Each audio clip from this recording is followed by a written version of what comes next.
tanggal na yung dalawang bracket. Ito na siya, yung dalawang bracket. Gawa na naman tayo ng bagong bracket para dito.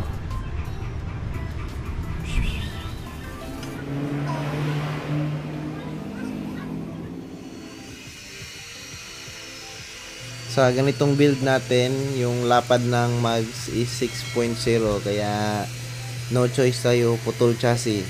Yan, kasi kailangan natin i-align yung chain ng rear sa engine sprocket.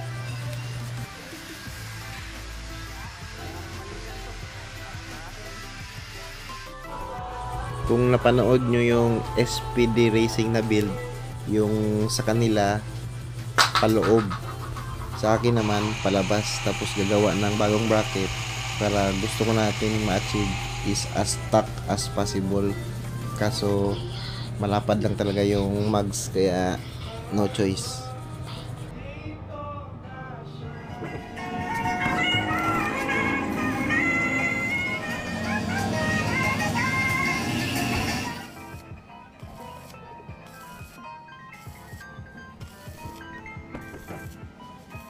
Day 3, ito na yung progress sa build natin. Yan, align na.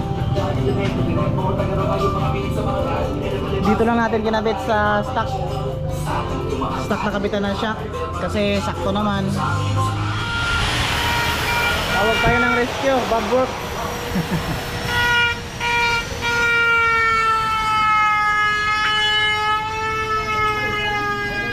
Kabit na rin natin yung daylight. Pakating tayo kay Bob Works.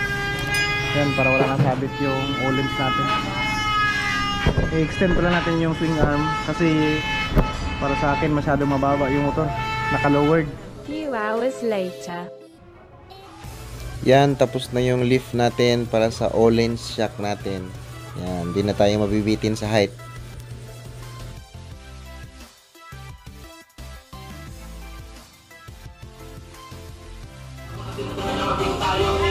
Ang next na gagawin dito para sa sprocket,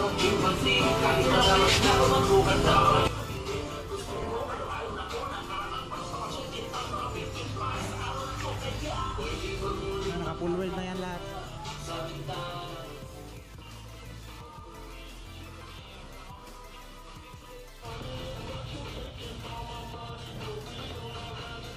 Gawa tayo ng ganito para sa sprocket.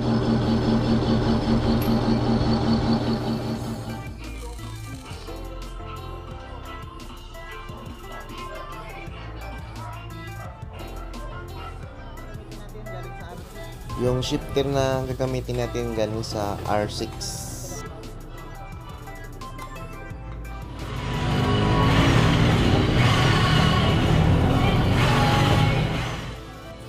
Dahil makapal yung bracket natin, doon na lang tayo nagpa-thread para direct kabit yung shifter.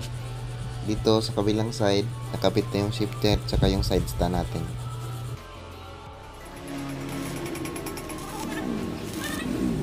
At ayun, in-adjust din natin yung passenger peg, nilagay natin sa yung likod. Yun.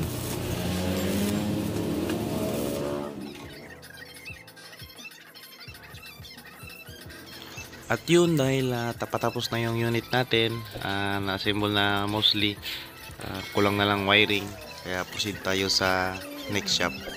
Assemble muna natin.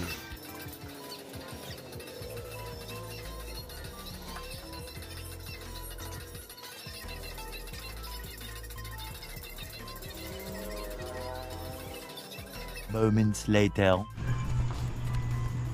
Yun yung progress. Electrical na lang, tsaka head. Sadalhin ko lang sa ibang shop, kasi para sabay ko na yung wiring tsaka yung head. Functional na yan lahat.